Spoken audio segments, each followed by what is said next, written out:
Welcome to the debate. Before we jump into today's analysis, just a quick reminder, if you are enjoying our breakdowns here on NFL Nexus, please make sure to subscribe to the channel. Yeah, absolutely. Subscribe, like the video, and drop a comment below on what you thought about today's topic. We love seeing that feedback.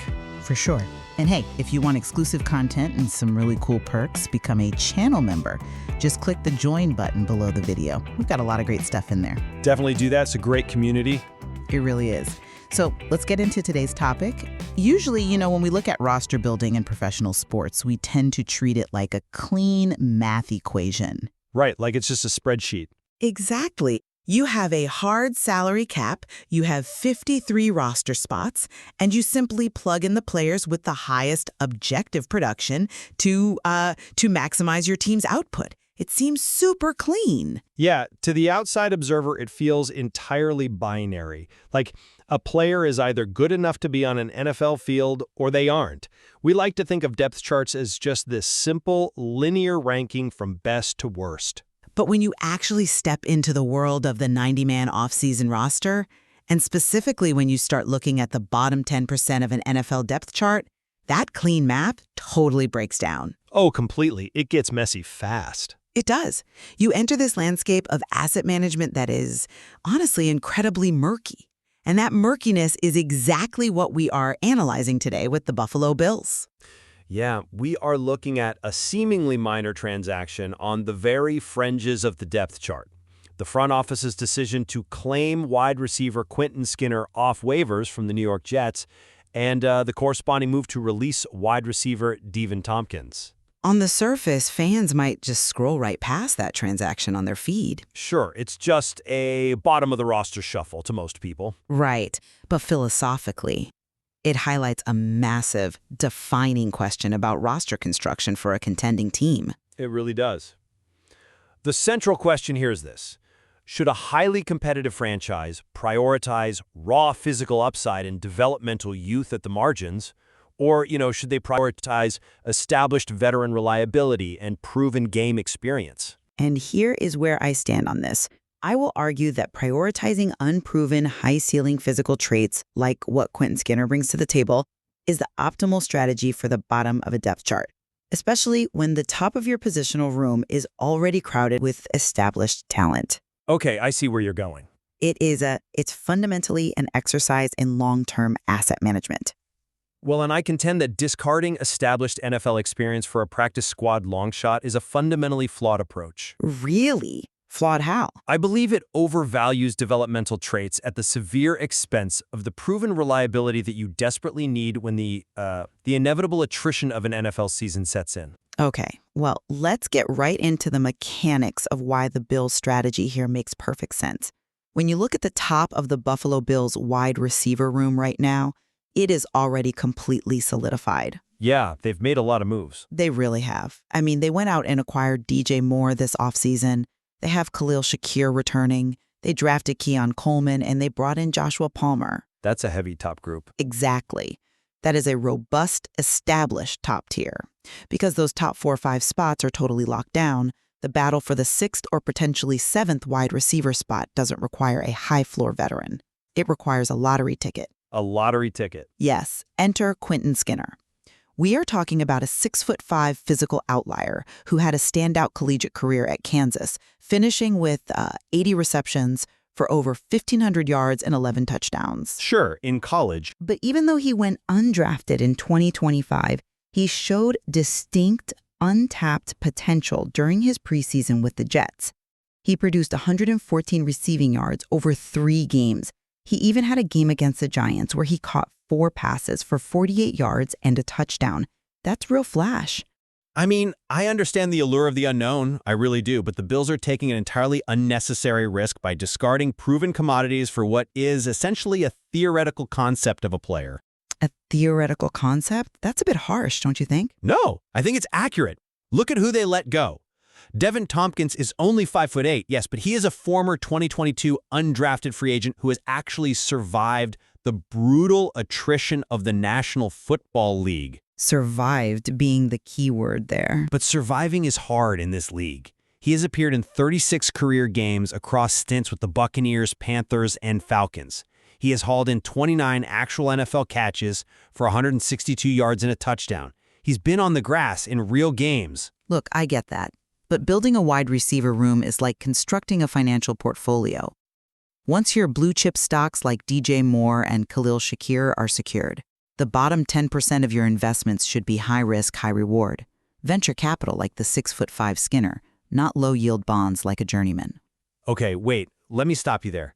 Are you really suggesting that a guy who couldn't even make the Jets practice squad is going to fundamentally change how an NFL defense operates? Not today, no, but the potential is the point. When I say he changes the geometry of the field, let me explain how that actually works conceptually. All right, let's hear the geometry. When you put a 6'5" receiver on the boundary, it physically alters how a defense must align, even if he's raw as a route runner. Just because of his height? Just because of the sheer physics of his catch radius, yes. It forces the opposing safety to cheat toward the sideline to respect the over-the-top fade route. That physical mechanism widens the defense, which, inevitably opens up the middle of the field for underneath crossers like Shakir. In theory, sure. That is the mismatch geometry. And the cost of acquiring that physical profile is virtually zero right now. But the potential payout if he develops into a red zone threat is immense. I'm sorry, but I just don't buy that. Let me tell you why. The NFL is not some static financial portfolio that sits safely in an account. It is a war of attrition. Well, of course there are injuries. Right. Your blue chip stocks, the DJ Moores and Keon Coleman's, they take massive hits. They get injured in December.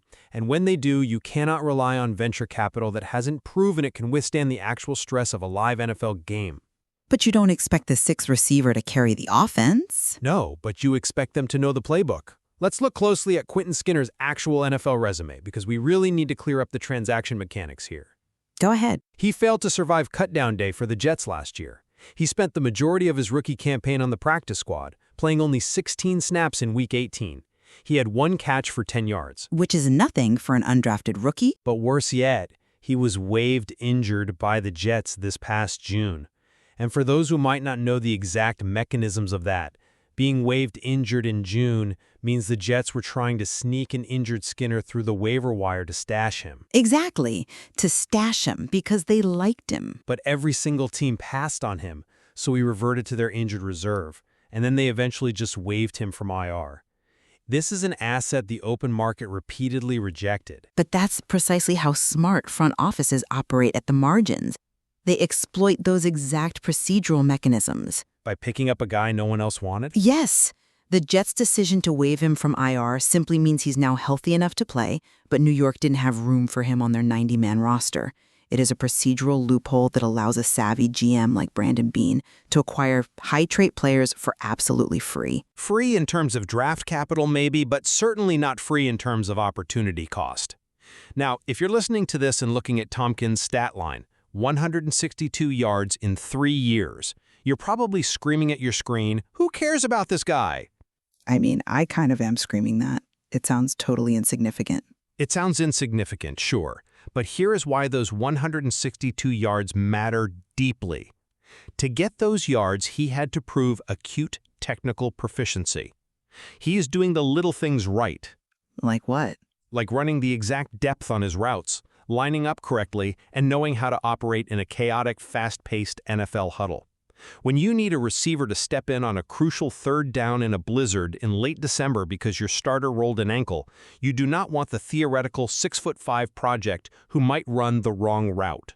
Well, You want the guy who has played 36 games and knows exactly where the first down sticks are. I see why you think that. But let me give you a different perspective. We have to look at the sheer volume of the Bills' current wide receiver room to understand the logic of this specific transaction. Okay, let's look at the numbers. We aren't just talking about a one-for-one swap in a vacuum. Right now, there are 14 wide receivers on Buffalo's 90-man offseason roster. We've already mentioned Moore, Shakir, Coleman, and Palmer. Right. But they also have established veterans in the middle of the pack like Mecole Hardman and Trent Sherfield. They drafted Skylar Bell in the 4th round. They have Jamori Macklin as a highly touted undrafted rookie. That is a massive positional logjam. It is, which makes the competition for those final spots incredibly fierce. Exactly. When they trim this roster down to 53 men at the end of August, there are only 6, maybe 7 spots available. Keeping a redundant veteran floor player like Devin Tompkins just adds to the clutter in the middle of the pack. But he's a reliable floor. But he offers a skill set that is entirely eclipsed by guys like Khalil Shakir or Miko Hardman. He is a smaller, shiftier guy, but Buffalo already has superior versions of that exact archetype. I don't know if I'd say eclipsed. In a crowded room, you don't evaluate the 13th or 14th guy based on who has the highest floor. You evaluate them based on who brings a completely irreplicable trait to the table. Skinner's physical dimensions are completely unique within that 14-man group. But the logic of that crowded room works against your point just as easily. Skinner is facing an incredible uphill battle to make this 53-man roster anyway. Sure, it's a long shot. Most analysts explicitly note he is highly unlikely to carve out an initial spot on the active roster. So what are we actually doing here? We are looking at a player in Devin Tompkins who came to Buffalo, participated in a June minicamp on a tryout basis, successfully proved his worth on the grass in front of the coaching staff, and earned a contract. Right, he had a good camp. He did exactly what a fringe player is supposed to do. He did. He absolutely earned his opportunity in the spring. Right. So to swap him out mere weeks later for someone the Jets cast off twice undermines the very meritocracy that NFL training camps are built on. Think about the psychological impact on the locker room. You think players care about the 90th man on the roster? I think they care about the standard. When a coaching staff tells the 90 men in that room that performance dictates your roster status, but then cuts a minicamp success story who worked his tail off for a height-weight speed project who was sitting on his couch after going unclaimed on waivers, it sends a very contradictory message about how spots are truly earned in this league. Look, the meritocracy of the NFL is ruthless, though, and players understand that.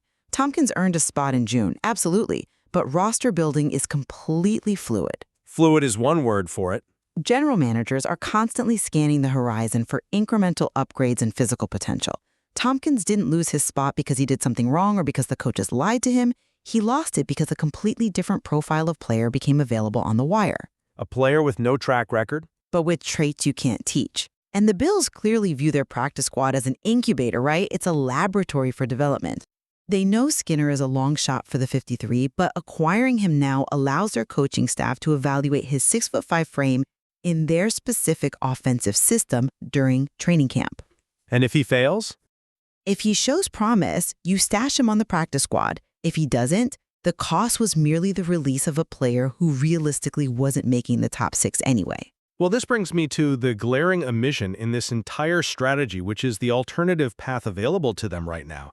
I come at it from a different way. Okay, what alternative? If we are talking about creating a laboratory or a diamond forging environment in training camp, we can't just look at the bottom of the roster. We have to look at what's available on the open market right now. Hovering over this entire receiver room is Brandon Cooks. Ah, the 32-year-old veteran. Yes, here is a player with over 9,000 career receiving yards. He has proven everything there is to prove in this league. He explicitly went on record recently and stated, "Buffalo is the place I'd love to be." He did say that. And more importantly, he followed that up by saying, "I love going to training camp. That's where you build that callus." Building a callus. It's a great quote. It's everything. That mentality, the willingness to embrace the physical and mental grind of the dog days of August to build a callus is exactly the cultural and practical asset a contending team needs. But does a 32-year-old really move the needle for a team that already has established receivers? What does building a callus mean in football terms? It means physical conditioning. It means the mental toughness to run your route at full speed on the 14th day of camp when your legs feel like lead. Why are we playing the lottery with a Jets practice squad cast-off when you have a proven, highly motivated asset practically begging to come to training camp and set that exact tone? I hear you on the cultural value, I really do, but let's talk about the actual mechanics of an NFL practice. If they bring in a 32-year-old Cooks, whose snaps are being sacrificed in training camp at St. John Fisher University. You figure it out. You rotate guys. But doesn't that directly stunt the development of players like Skylar Bell or Jamori Macklin? Training camp reps are a finite resource. There are only so many 11-on-11 team drills in a 2-hour practice. Sure, but if you bring in Brandon Cooks, he isn't coming to Buffalo to be a scout team player. He is going to demand and require substantive reps with the first-team offense and Josh Allen to build timing and chemistry. Naturally. Every single rep Cooks takes is a rep taken away from your 4th-round pick, Skylar Bell, who desperately needs those live looks against an NFL defense to process the speed of the game. It's a rep taken away from Keon Coleman. That's a compelling argument. But have you considered that veterans actually elevate the entire room's standard of practice? Forcing those younger players to earn their reps rather than just being gifted them based on raw size or draft capital. How so? When a fourth-round pick like Skylar Bell sees his 32-year-old Brandon Cooks running his routes with absolute precision, finishing every single play through the whistle and embracing the grind of St. John Fisher University, it sets an undeniable baseline for professional behavior. I mean, sure, mentorship is valuable. It eliminates the entitlement that sometimes creeps in with highly drafted rookies or physically gifted anomalies. Yes, reps are finite, but the quality of those reps matters just as much as the quantity. But they need the physical reps to learn the playbook. If Bell or Macklin want those snaps, they should have to beat out a consummate professional to get them. By filling the bottom of the roster with massive projects like Skinner, you are artificially clearing the runway for your draft picks. You are removing the competitive pressure that a guy like Cooks, or even a survivor like Tompkins, provides every single day. Look, I don't disagree that competition breeds excellence, but there is a tipping point where competition simply becomes a bottleneck. A bottleneck? Yes. The Bills have recognized that the modern NFL requires immense diversity in offensive deployment. You cannot have a receiver room filled entirely with technically proficient but physically limited players. You're calling Brandon Cooks physically limited? I'm saying at 32, he is a known entity, and he's not a 6'5" jump ball specialist. You need someone who can go up and get a fade route over a boundary cornerback in the red zone when the field condenses. Skinner proved at Kansas he can be highly productive doing exactly that, catching 11 touchdowns in his collegiate career. College isn't the NFL. But he proved in the preseason against the Giants that he can translate that frame into NFL production. Against second and third string preseason defenses, to be fair. True, but the physical mechanism translates. The Bills are operating on the philosophy that you can teach an NFL route tree to a young player over time on the practice squad. Sometimes you can. But you absolutely cannot teach a player to be 6'5". By maximizing physical upside at the absolute margins, they are protecting their long-term developmental pipeline. The strategy reflects a forward-thinking approach to roster building, viewing the 90-man roster not as a static hierarchy of who is best today, but as a dynamic laboratory for discovering traits that could change the game tomorrow.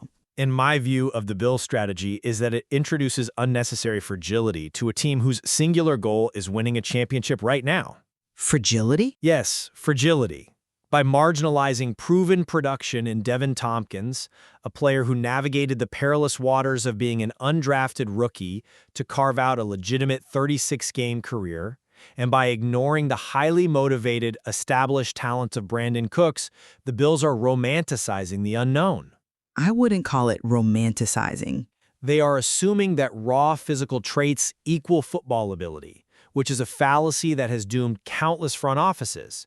The NFL is about attrition, execution, and reliability. It is, but When you prioritize practice squad projects over players who have proven they can execute in live NFL environments, you are weakening the floor of your roster.